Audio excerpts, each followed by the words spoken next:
السلام علیکم ناظرین، دکن میڈیا کے اردو خبرنامے میں آپ تمام کا خیر مقدم ہے۔ میں ہوں اسماعیل ریحان، پیش خدمت ہے سرخیاں۔ حیدرآباد ایئرپورٹ پر 6 طیاروں میں بم کی اطلاع، شمس آباد انٹرنیشنل ایئرپورٹ کی بڑھا دی گئی سیکیورٹی۔ حزب اللہ نے شیخ نعیم قاسم کو نیا سربراہ مقرر کر دیا، اسرائیل نے نئے سربراہ کو نشانہ بنانے کی دی دھمکی۔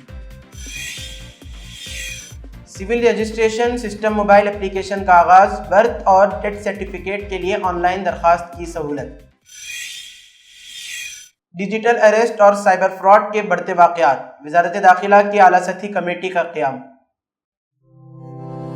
زندگی انمول ہے اور اس کی حفاظت ہمارا فرض، اور ہم اپنے فرض کو نبھاتے ہیں ذمہ داری سے۔ مسلم جنرل ہاسپٹل اب آپ کے تمام بیماریوں کا علاج ایک ہی چھت تلے۔ ہمارے ماہر ڈاکٹرز کی ٹیم اور اعلیٰ تربیت یافتہ staff world class health technology کے ساتھ 24 گھنٹے ایمرجنسی خدمات بھی موجود۔ Cardiology, diabetology, dermatology, gynaecology, pulmonology, urology, neurology, orthopaedics, physiotherapy, paediatrics, general and laparoscopic surgery, ENT جیسی اور بھی سروسز بھی موجود ہیں۔ ہر طرح کے اسکینز اور ٹیسٹ کے لیے ایڈوانس لیبارٹریز بھی مناسب قیمتوں پر دستیاب ہے۔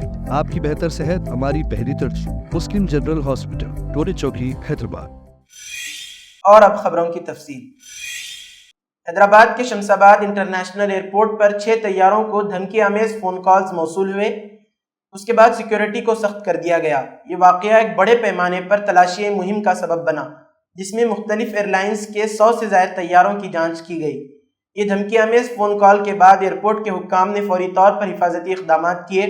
ایئرپورٹ پر سیکیورٹی عملہ چوکس ہو گیا اور مسافروں کی جانچ کے ساتھ ساتھ ایئرپورٹ کی مختلف جگہوں کی بھی تلاشی لی گئی۔ حکام نے اس واقعے کی تحقیقات شروع کر دی ہیں تاکہ یہ پتہ چلایا جا سکے کہ یہ کالز کس نے کیے ہیں اور ان کا مقصد کیا تھا۔ اس صورتحال میں ایئرپورٹ کی سیکیورٹی مزید بڑھا دی گئی ہے اور مسافروں کو ہدایت کی گئی ہے کہ وہ کوئی بھی مشکوک سرگرمی فوری طور پر رپورٹ کریں۔ مرکزی وزیر داخلہ امت شاہ نے civil registration system mobile application کا آغاز کیا ہے۔ اس کی مدد سے کوئی بھی شخص گھر بیٹھے پیدائش سے موت کے سرٹیفکیٹ کے لیے آن لائن درخواست دے سکتا ہے۔ درخواست کے بعد درخواست دہندہ کو سرٹیفکیٹ آن لائن بھی مل جائے گا۔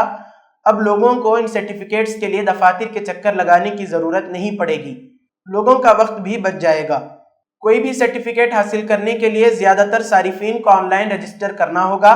اس کے لیے رجسٹریشن لنک پر کی جائے گی۔ صارف کو اپنا نام، موبائل نمبر، ای میل ID، پیدائش یا موت کا وقت اور پتہ سے متعلق معلومات فراہم کرنی ہوں گی۔ خاص بات یہ ہے کہ پیدائش کے وقت والدین کی طرف سے ڈکلیریشن بھی دینا ہوگا۔ اگر کوئی بچہ ہسپتال میں پیدا ہوتا ہے تو اس کی معلومات فراہم کرنا ہسپتال کی ذمہ داری ہوگی۔ ایڈریس پروف کے لیے ووٹر شناختی کارڈ، بجلی کا بل، گیس کا بل، پانی کا bill, phone bill, passport, ration card, Aadhaar card, bank account جیسے دستاویزات میں سے کوئی ایک بھی دیا جا سکتا ہے۔ کینیڈا کی حکومت نے اب کھل کر یہ الزام لگایا ہے کہ بھارت کے وزیر داخلہ امت شاہ ہی وہ شخص ہیں جو کینیڈا کی سرزمین پر سکھ علیحدگی پسندوں کو نشانہ بنانے کی سازش میں ملوث تھے۔ سب سے پہلے امریکہ کے معروف میڈیا ادارے دی واشنگٹن پوسٹ نے یہ اطلاع دی تھی اور کینیڈا کی سرزمین پر سکھ علیحدگی پسندوں کے نشانہ بنانے کے حوالے سے بھارتی وزیر داخلہ امت شاہ کا نام بھی شائع کیا تھا۔ منگل کے روز کینیڈا کے نائب وزیر خارجہ ڈیوڈ موریسن نے اس کی تصدیق کی اور پارلیمنٹ کو بتایا کہ انہوں نے ہی اخبار کو امت شاہ کے نام کی تصدیق کی تھی۔ ڈیوڈ موریسن نے پارلیمنٹ کی قومی سلامتی کمیٹی کے ارکان کو بتایا، صحافی نے مجھے فون کیا تھا اور پوچھا کہ کیا یہ وہی شخص ہے۔ میں نے تصدیق کی کہ یہ وہی شخص تھا۔ البتہ انہوں نے یہ نہیں بتایا کہ کینیڈین حکام اس نتیجے پر کیسے پہنچے اور اس بات پر یقین کیا۔ کینیڈا میں بھارتی سفارت خانے اور نئی دلی میں وزارت خارجہ نے امت شاہ کے خلاف ان الزامات پر فوری طور پر کوئی رد عمل ظاہر نہیں کیا۔ کینیڈا کے وزیر اعظم جسٹن ٹروڈو کی حکومت میں قومی سلامتی کی مشیر نیتھالی ڈروئن نے بھی منگل کے روز پارلیمانی کمیٹی کو بتایا کہ کینیڈا میں موجود بھارتی حکام نے پہلے کینیڈا کے شہریوں کے بارے میں معلومات اکٹھی کی۔ ڈروئن کے مطابق پھر اس معلومات کو نئی دلی میں بھارتی حکومت کے ساتھ شیئر کیا گیا، جو مبینہ طور پر لارنس بشنوئی کے گینگ سے منسلک ایک نیٹ ورک کے ساتھ کام کرتی ہے۔ ہندوستان میں بڑھتے ہوئے سائبر جرائم اور ڈیجیٹل اریسٹ کے واقعات کو قابو کرنے کے لیے وزارت داخلہ نے ایک اعلیٰ سطحی کمیٹی تشکیل دی ہے، جس کی نگرانی وزارت داخلہ کے داخلی سیکیورٹی سیکریٹری کریں گے۔ یہ اقدام وزیر اعظم نریندر مودی کی جانب سے من کی بات کے 115ویں ایپیسوڈ میں شہریوں کو دی گئی ہدایت کے بعد اٹھایا گیا ہے، جس میں انہوں نے ڈیجیٹل فراڈ سے بچنے کے لیے رکیں، سوچیں اور ایکشن لیں کا پیغام دیا تھا۔ وزیر اعظم کی نصیحت کے بعد وزارت داخلہ نے فوری طور پر ڈیجیٹل گرفتاری اور سائبر فراڈ کے بڑھتے واقعات کے سدباب کے لیے ایک کمیٹی قائم کی۔ ذرائع کے مطابق کمیٹی ڈیجیٹل گرفتاری کے واقعات پر فوری کارروائی کرے گی اور ملک بھر میں خصوصی مہمات چلانے کا بھی ارادہ رکھتی ہے تاکہ ان واقعات پر مکمل قابو پایا جا سکے۔ اس سلسلے میں MHA کے 14 ونگ نے تمام ریاستوں کی پولیس کے ساتھ بھی رابطہ کیا ہے اور ہر کیس کی فردن نگرانی کا عمل شروع کر دیا ہے۔ وزارت داخلہ کے اعداد و شمار کے مطابق اس سال ڈیجیٹل گرفتاری کے واقعات سے متعلق 6000 سے زیادہ شکایات موصول ہوئی ہیں۔ سائبر ونگ نے ان میں شامل تقریباً 6 لاکھ موبائل فون کو بلاک کر دیا ہے جو سائبر فراڈ اور ڈیجیٹل گرفتاری کے واقعات میں ملوث تھے۔ 14 ونگ نے 709 موبائل اپلیکیشنز کو بھی بند کر دیا ہے جو سائبر جرائم میں استعمال ہو رہی تھیں۔ مزید برآں 1,10,000 IMEI نمبرز اور 3.25 لاکھ جعلی بینک کھاتوں کو بھی منجمد کر دیا گیا ہے۔ غریبوں، ناداروں اور بے سہاروں کی مدد کرنا ایک نیکی کا عمل ہے۔ ہر مذہب میں اس کی ترغیب دی گئی ہے۔ تمام مذاہب کے ماننے والے اس سلسلے میں مختلف طریقوں سے بلا تفریق مذہب و ملت امداد کرتے ہیں۔ اس میں ہندو، مسلم، سکھ، عیسائی تمام مکتب فکر کے نیکوکار افراد اور تنظیمیں شامل ہیں، مگر حالیہ دنوں میں نفرت اور مذہبی شدت پسندی اس طرح غالب آ گئی ہے کہ یہ نیکی اور انسانی خدمت کا جذبہ بھی مذہبی منافرت سے محفوظ نہیں رہا۔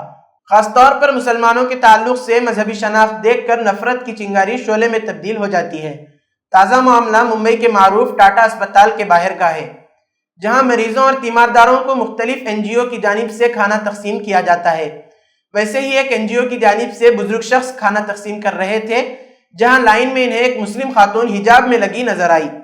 انہوں نے اس خاتون سے جے شری رام کا نعرہ لگوانے کے لیے کہا، جس پر وہ راضی نہیں ہوئی تو اس کو لائن سے باہر کر دیا گیا اور کہا جے شری رام کا نعرہ لگاؤ تو کھانا ملے گا ورنہ نہیں ملے گا۔ اس پورے معاملے کا ویڈیو سوشل میڈیا پر وائرل ہو رہا ہے، جس میں دیکھا جا سکتا ہے کہ لوگ لائن میں لگ کر کھانا لے رہے ہیں۔ اس دوران کھانا تقسیم کرنے والے بزرگ نے ایک حجاب پہنی مسلم خاتون کو لائن میں دیکھا تو کہا کہ جے شری رام کہو تو کھانا ملے گا ورنہ نہیں۔ جب اس نے منع کیا تو اسے جھڑکتے اور ڈانٹتے ہوئے لائن سے باہر کر دیا گیا۔ اس دوران کچھ لوگوں نے ایک خاتون کو اس طرح بدسلوکی سے کھانا نہ دینے پر اعتراض کیا اور کہا کہ آپ کھانا تقسیم کرنے آئے ہیں، کھانا تقسیم کر کے جائیں، کسی کو جے شری رام کا نعرہ لگانے پر کیوں مجبور کریں گے؟ یہاں دوسرے مذہب کے لوگ بھی ہیں، جب اسپتال میں کسی بھی مذہب کے لوگ داخل ہو سکتے ہیں تو آپ یہ تفریق کیوں کر رہے ہیں؟ جس پر کھانا تقسیم کرنے والے معمر شخص نے اس سے بحث بھی کی اور ویڈیو بنانے پر اعتراض کیا۔ بعض لوگوں نے کہا کہ ان کی مرضی، اگر وہ جے شری رام کہنے والوں کو کھانا دے رہے ہیں، آپ کو نہیں کہنا ہے تو کھانا نہ کھائیں۔ اس سلسلے میں سوشل میڈیا پر بحث بھی گرم ہے، جس پر صارفین مختلف رد عمل کا اظہار کر رہے ہیں۔ بعض لوگ اس رویے پر تنقید کر رہے ہیں اور کھانا تقسیم کے دوران محض مذہبی شناخت کے نعرے لگانے کے لیے مجبور کرنے پر مذمت کر رہے ہیں۔ اس سلسلے میں کچھ لوگوں نے مسلمانوں کی جانب سے بلا تفریق کھانا تقسیم کرنے کا ویڈیو شیئر کر کے اس کا جواب بھی دے رہے ہیں اور اسے تہذیبوں کے درمیان فرق سے تعبیر کر رہے ہیں۔ وہیں کچھ صارفین اس کی حمایت بھی کر رہے ہیں۔ غزہ کی پٹی کے شمالی حصے میں بیت لاہیہ میونسپلٹی نے اسرائیلی جارحیت کے باعث قصبے کو آفت مدہ قرار دیا ہے۔ انتظامیہ نے کہا کہ یہ علاقہ اب خوراک، پانی، ڈاکٹروں، خدمات یا ٹیلی کمیونیکیشن سہولتوں سے محروم ہے۔ غزہ کی سول ڈیفنس ایجنسی نے کہا کہ منگل کے روز ایک رہائشی بلاک پر اسرائیلی فضائی حملے میں تقریباً 100 لوگ ہلاک ہو گئے اور امدادی کارکن زندہ بچ جانے والوں کی تلاش جاری رکھے ہوئے ہیں۔ اس دوران اسرائیل نے غزہ اور لبنان میں اپنی کارروائیوں کا سلسلہ جاری رکھا ہوا ہے۔ اسرائیل کے اہم اتحادی اور حمایتی امریکہ نے اس حملے کو، جس میں بڑی تعداد میں بچے مارے گئے، ہولناک قرار دیا۔ فلسطینی امدادی کارکن اور پریشان حال مایوس خاندان والے شمالی غزہ میں بیت لاہیہ میں مسمار ہونے والے 5 منزلہ بلاک کے ارد گرد جمع ہوئے۔ لمبے بالوں والی ایک جھلسی ہوئی لاش بالائی منزل کی ایک کھڑکی سے لٹکی ہوئی تھی اور کمبلوں میں لپٹی لاشیں سڑک پر قطار میں رکھی تھیں، جبکہ پریشان حال رشتہ دار اپنے پیاروں کو شناخت کرنے کی کوشش کر رہے تھے۔ غزہ کے شہری دفاع کے ادارے کے ترجمان محمود بسال نے AFP کو بتایا کہ بیت لاہیہ میں ابو نصر کے خاندانی گھر میں مرنے والوں کی تعداد 93 ہو گئی ہے اور تقریباً 40 اب بھی ملبے میں دبے ہوئے ہیں۔ اسرائیل کی جانب سے فلسطینی پناہ گزینوں کے لیے اقوام متحدہ کی relief and works agency UNRWA پر پابندیاں عائد کرنے کے بعد اقوام متحدہ بچوں کے فنڈ یونیسیف نے ان اقدامات کی سخت مذمت کی ہے۔ یونیسیف کے ایک ترجمان نے واضح کیا کہ UNRWA کی غیر موجودگی میں وہ زندگی بچانے والے سامان کی تقسیم نہیں کر سکتے۔ ان کا کہنا تھا کہ یہ اسرائیلی فیصلہ بچوں کو مارنے کا ایک نیا حربہ ہے۔ غزہ کے شہریوں کے لیے UNRWA کی اہمیت کو تسلیم کرتے ہوئے انٹرنیشنل آرگنائزیشن فار مائیگریشن کی ڈائریکٹر ایمی پوپ نے کہا کہ یہ تنظیم فلسطینی پناہ گزینوں کے لیے UNRWA کے کام کی حمایت میں اپنی مدد کو بڑھانے کی خواہاں ہے، مگر ان کا کہنا تھا کہ غزہ میں UNRWA کی جگہ لینے کا کوئی راستہ نہیں ہے۔ انہوں نے صحافیوں سے بات کرتے ہوئے مزید کہا کہ UNRWA غزہ کے لوگوں کے لیے انتہائی اہم ہے اور بین الاقوامی ادارہ برائے مہاجرین اس کردار کو ادا کرنے کی صلاحیت نہیں رکھتا۔ لبنان کی مزاحمتی تنظیم حزب اللہ نے حسن نصر اللہ کی ہلاکت کے بعد قائم مقام سربراہ نعیم قاسم کو اپنا سربراہ منتخب کر لیا ہے۔ وہ اس سے قبل حزب اللہ کے ڈپٹی سیکریٹری جنرل تھے۔ حزب اللہ نے تحریری بیان جاری کرتے ہوئے کہا کہ اس کی شورا کونسل نے متفقہ طور پر قاسم کو نیا سربراہ منتخب کیا ہے۔ نعیم قاسم کو 1991 میں حزب اللہ کا نائب سربراہ مقرر کیا گیا تھا۔ نصر اللہ کے حزب اللہ کے سربراہ منتخب ہونے کے بعد بھی نعیم نائب سربراہ کے طور پر کام کرتے رہے۔ حزب اللہ نے ایک بیان میں کہا کہ قاسم کو تنظیم کے اصولوں اور مقاصد پر عمل کرنے کے جوش کی وجہ سے منتخب کیا گیا۔ نعیم کو عام طور پر حزب اللہ میں نمبر 2 لیڈر کے طور پر جانا جاتا ہے۔ وہ ان لوگوں میں بھی شامل تھے جنہوں نے 1980 کی دہائی کے اوائل میں حزب اللہ کی بنیاد رکھی تھی۔ غور طلب ہے کہ نعیم قاسم طویل عرصے تک حسن نصر اللہ کے نائب رہے اور حسن نصر اللہ کی ہلاکت کے بعد انہیں تنظیم کا قائم مقام سربراہ بنایا گیا تھا، جبکہ وہ اس سے قبل حزب اللہ شورا کمیٹی کے 3 مرتبہ رکن رہ چکے ہیں۔ حسن نصر اللہ کی ہلاکت کے بعد ان کے خالازاد بھائی اور داماد ہاشم صفی الدین کو حزب اللہ کا سربراہ منتخب کیے جانے کا قوی امکان تھا، مگر صفی الدین بھی کچھ دن قبل ایک اسرائیلی حملے میں ہلاک ہو گئے۔ واضح رہے کہ طویل عرصے تک حزب اللہ کے سیکریٹری جنرل اور سربراہ رہنے والے حسن نصر اللہ گزشتہ ماہ اسرائیلی حملے میں ہلاک ہو گئے تھے۔ اسرائیلی وزیر دفاع یوآف گولانٹ نے حزب اللہ کے نئے سربراہ کو بھی نشانہ بنانے کی دھمکی دی ہے۔ سوشل میڈیا پر اسرائیلی وزیر دفاع نے شیخ نعیم قاسم کی تصویر پوسٹ کی اور دھمکی دیتے ہوئے کہا کہ یہ عارضی تقرری ہے، زیادہ دیر تک نہیں رہ سکتی۔ اسرائیلی وزیر دفاع نے اپنے پیغام میں مزید کہا کہ الٹی گنتی شروع ہو چکی ہے۔ نیشنلسٹ کانگریس پارٹی یعنی اجیت پوار گروپ نے نواب ملک کو مانکھر شیواجی نگر سے امیدوار بنایا ہے، جس پر سخت تنقید کرتے ہوئے بھارتیہ جنتا پارٹی یعنی BJP لیڈر کریت سومیا نے نواب ملک کو دہشت گرد قرار دیا اور کہا کہ انہوں نے ملک کو ٹکڑے ٹکڑے کرنے کی کوشش کی تھی۔ ANI کے مطابق سومیا نے کہا کہ نواب ملک ایک دہشت گرد ہے جنہوں نے بھارت کو ٹکڑے ٹکڑے کرنے کی کوشش کی۔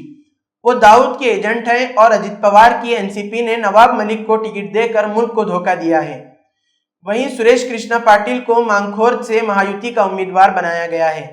قبل ازیں منگل کو نواب ملک کے پرچہ نامزدگی داخل کرنے کے بعد مہایوتی اتحاد کے سامنے ایک نیا چیلنج آیا، کیونکہ مہایوتی نے پہلے ہی شیو سینا کے سریش کرشنا پاٹل کو اسی حلقے سے امیدوار بنایا۔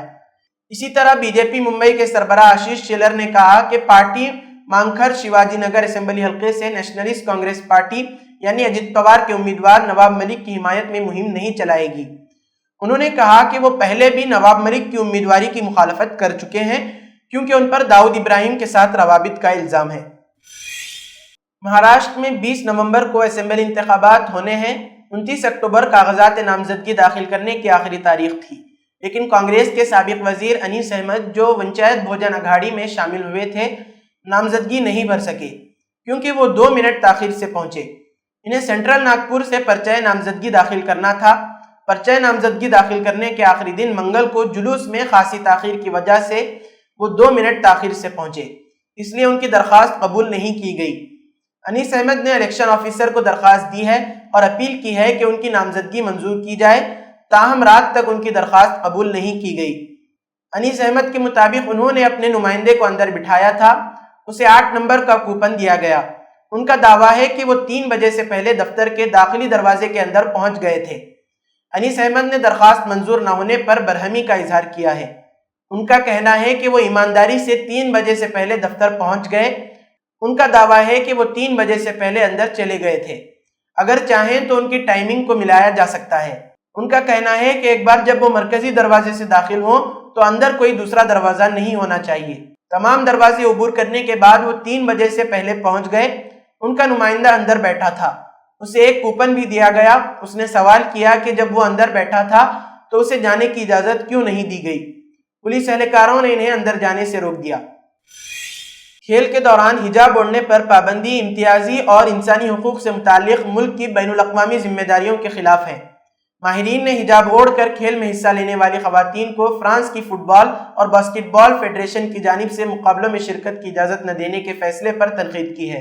انہوں نے گزشتہ جولائی میں پیرس اولمپک کھیلوں کے موقع پر خواتین کھلاڑیوں کے حجاب اوڑھنے پر پابندی کے فیصلے کو بھی نامناسب قرار دیا ہے۔